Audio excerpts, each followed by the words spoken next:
नमस्कार दोस्तों, आपका आर्या आर्ट्स अकेडमी में स्वागत है। आज का हमारा टॉपिक है बादामी की गुफाएं।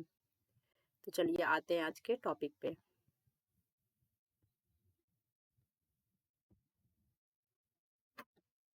चलिए, बादामी की गुफाएं, इन्हें बतापी या बादामी की गुफाएं कहते हैं। ठीक है, कहीं बादामी दे देगा या बतापी दे देगा तो एक ही है, ऑप्शन में कभी कभी दे सकता है। ठीक है, तो बादामी को ही पुराना नाम क्या था, बतापी। ठीक है, आगे देखते हैं।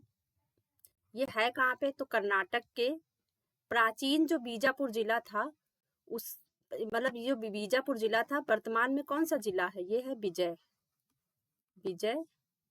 शायद, हाँ, विजयपुर जिला है। ठीक है, वर्तमान में इसी विजयपुर से कट के एक जिला बना, वो बना बागलकोट।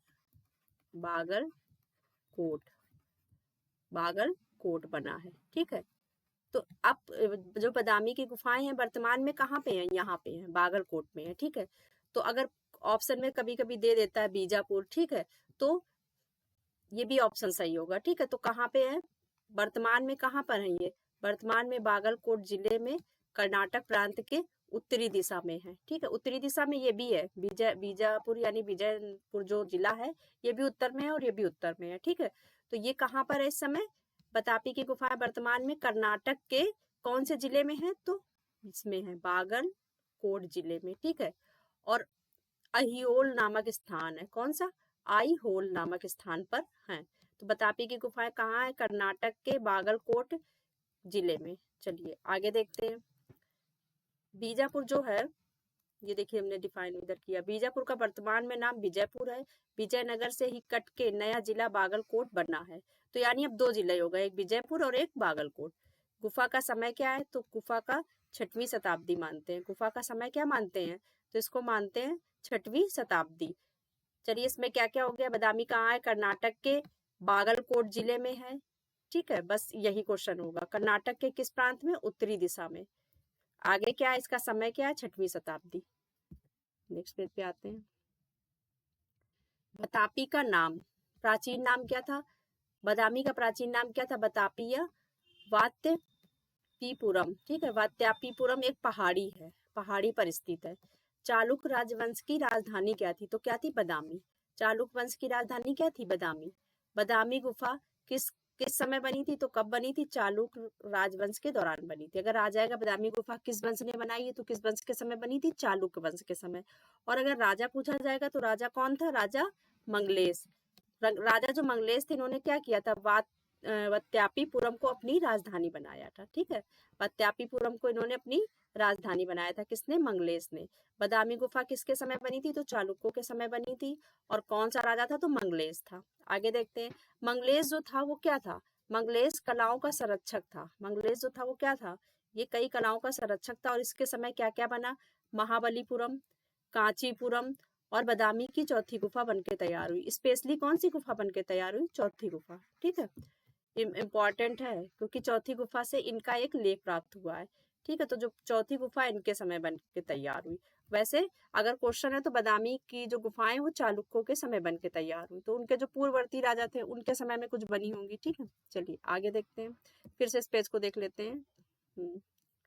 देख लीजिए, बतापी का प्राचीन नाम बतापी या वात्यापीपुरम, और ये वात्यापीपुरम पहाड़ी पर स्थित है। चालुक्य वंश की राजधानी बादामी थी।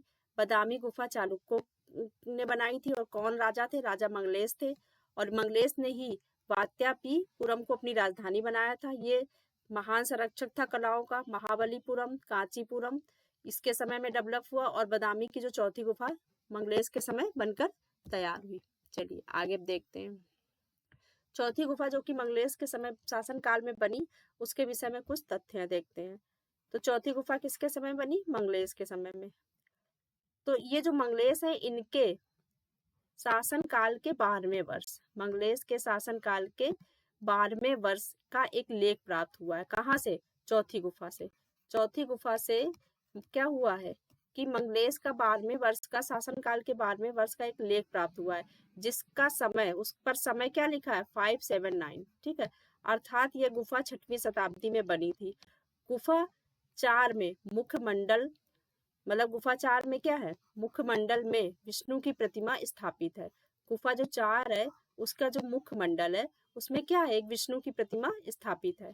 और मंदिर में पूजा पाठ के लिए अनुदान स्वरूप लसीड़वाड़ा एक जगह है, लसीड़वाड़ा नामक एक गांव की जागीर इस मंदिर को प्रबंध के लिए दी गई थी। पहले क्या होता था, जो मंदिर होते थे उनको कई गांव दे दिए जाते थे, उस गांव से जो भी पैदा होता था वो सब मंदिर का होता था। ठीक है, तो ये जो एक गांव था इसकी जो जागीर थी पूरी, ये मंदिर को दे दी गई थी कि उससे जो कुछ भी अन्न या जो भी अनाज होगा वो सब क्या होगा, इन्हें मिलेगा। ठीक है, आगे देखते हैं।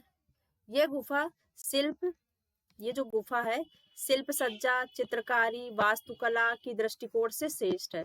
चौथी गुफा वैसे भी इम्पोर्टेंट है बादामी की, तो अब देख लेते हैं इसमें क्या है। मंगलेश के शासनकाल में के 12वें वर्ष का एक लेख प्राप्त हुआ जिस पर क्या लिखा है, 579 समय लिखा है। इससे माना जाता है कि यह गुफा 6वीं शताब्दी में बनी थी।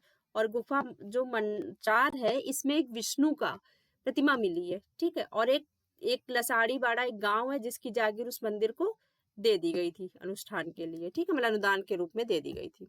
चलिए आगे देखते हैं। अब आते हैं मेन बादामी की गुफाओं पे। बादामी में कुल कितनी गुफा हैं, तो क्वेश्चन पूछा जाता है कितनी गुफा है, तो 4 गुफा मंदिर हैं। ठीक है, जो बादामी की गुफाएं है वो क्या है, मंदिर उनको कहा जाता है, 4 गुफा मंदिर। तो 3 क्या है, ब्राह्मणों की है और एक जैन की है। अब 3 मतलब ब्राह्मण है और एक जैन की। अब देखते हैं क्या क्या है। तो पहली किसको है, शैव धर्म को समर्पित है।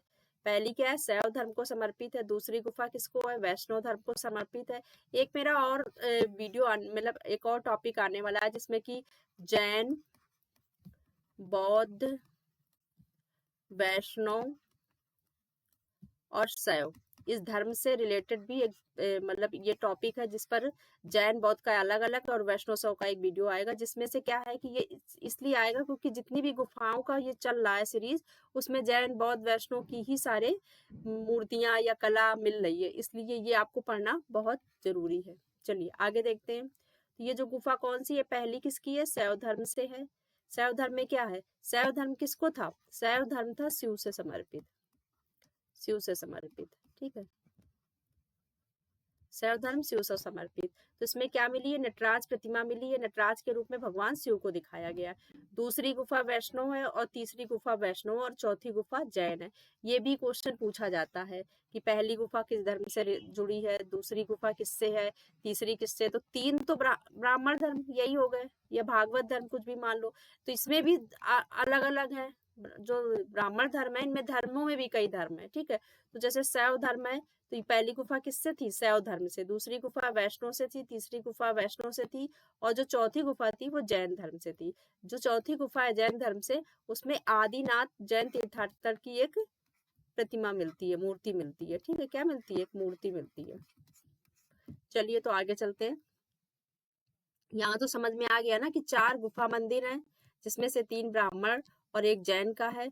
उसमें भी जो 3 है तो पहली जो शैव से है और दूसरी और तीसरी वैष्णव धर्म से है और चौथी जैन धर्म से है।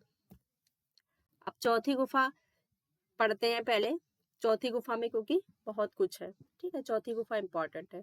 तो चौथी गुफा है जैन धर्म आदिनाथ जैन तीर्थंकर है। मतलब जो चौथी गुफा में जैन धर्म से है आदिनाथ जैन तीर्थंकर की मूर्ति मिली है आदिनाथ की। गुफा 4 में, ये जो गुफा 4 है छत पर पैनलों में 4 दृश्य बने। ये जो गुफा है जैसे कि मान लिया गया गुफा ये 4 है। ठीक है, अब इसकी जो छत है उस पर क्या है, पैनल बने हैं। पैनलों में 4 दृश्य हैं, 1 2 ऐसे 4 दृश्य हैं। ठीक है, 1 ये 2 3 4 ऐसे ये 4 दृश्य हैं। ठीक है, अब देखते हैं पहले दृश्य में क्या है। तो पहले दृश्य में क्या है, पहले दृश्य में शिव विवाह पर आधारित एक चित्र है। ठीक है, शिव विवाह पर आधारित है। इस चित्र में एक विशाल महल के अंतर्गत इंद्र की सभा का चित्रण है और दासियों का समूह है। ठीक है, इसमें क्या है, पहला जो दृश्य है गुफा 4 में पहला जो दृश्य है शिव विवाह पर आधारित है। इस चित्र में एक विशाल मंडल के महल है, इंद्र की सभा का चित्रण और दासियों का समूह है। ये जो गुफा 4 में जो ऊपर 4 दृश्य हैं इन्हीं के विषय में बात हो रही है। ठीक है, तो ये पहला दृश्य है, शिव विवाह पर आधारित है।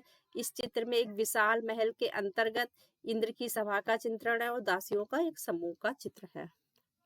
चलिए अब देखते हैं दूसरा जो चित्र है, दूसरा दृश्य क्या है।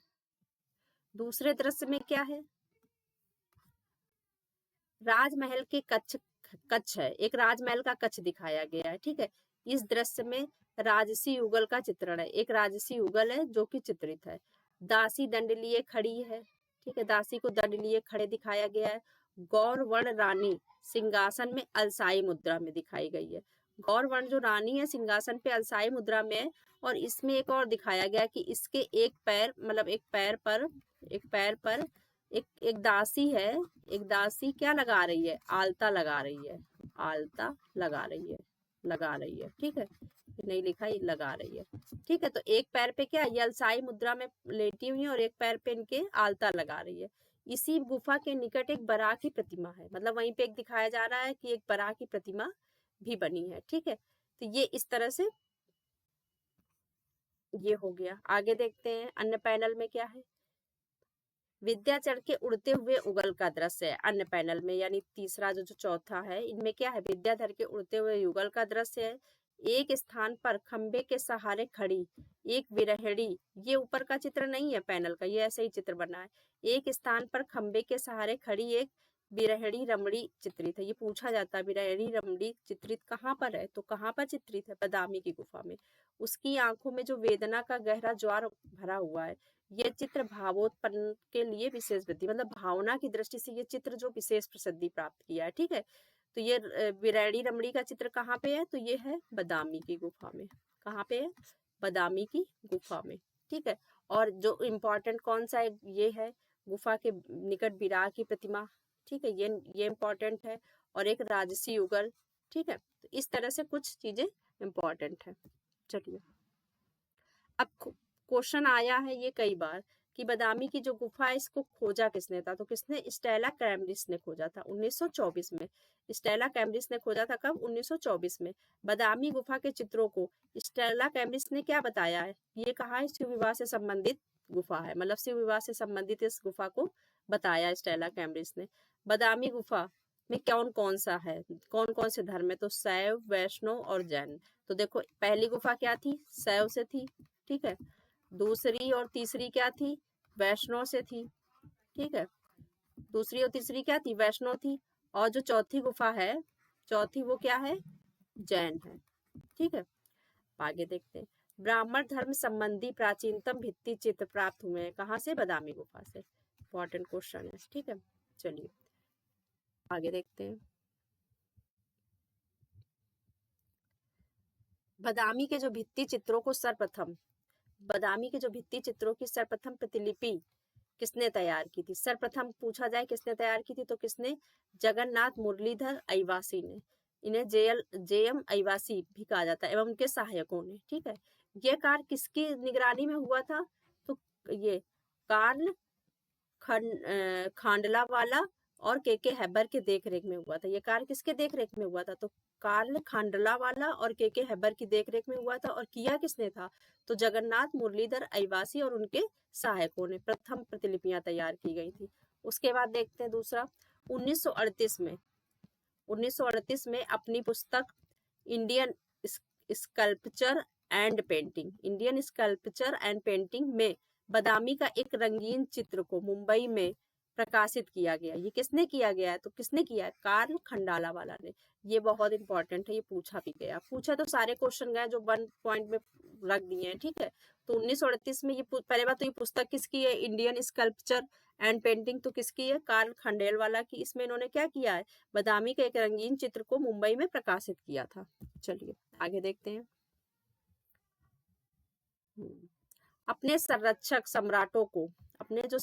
सम्राटों को इष्ट देव तथा अन्य देवताओं के निकट अंकित करने की प्रवृत्ति किसमें देखी गई, बदामी में। बदामी में कौन थे, चालुक्य थे। ठीक है, तो जिन्होंने ये बनाए हैं चित्र, उन्होंने क्या किया है कि जो इष्ट देव इनके जो थे तथा अन्य देवताओं के निकट, इन्होंने अपने सम्राटों को, जो इनके सम्राट थे उनको इष्ट देव मतलब भगवान के निकट, देवताओं के निकट अंकित करने की या चित्रित करने की जो प्रवृत्ति है वो किसमें देखी गई है, बदामी गुफाओं में। यानी सम्राटों के भी चित्र बनाए गए हैं। शिव राम मूर्ति के अनुसार बदामी गुफा चालुक्य काल के लिए ये चित्र सुंदर और भावनामयी है। मतलब इन्होंने शिवराम मोती ने इसकी वो की है, बड़ाई की है कि मतलब इनकी जो सुंदर चित्र है वो भावनामयी है, मतलब उनमें भावना नजर आती है। पर्सी बाउंड ने क्या लिखा है कि बादामी, ये लाइन बहुत इंपॉर्टेंट, बादामी गुफाओं के भीतर आकार और उनके वैभव को देखकर मनुष्य सचमुच चकित हुए बिना नहीं रहता। मतलब जो इसके अंदर के जो चित्र हैं उनका जो आकार है और उनका जो वैभव को देखकर मनुष्य सचमुच चकित हो जाता है, ठीक है, चकित हुए बिना नहीं रह सकता है। तो ये एक छोटा सा वीडियो था बादामी गुफा का। मिलते हैं फिर हम नेक्स्ट टॉपिक में। आप हमारे चैनल को प्लीज सब्सक्राइब करिए और फॉलो करिए। धन्यवाद।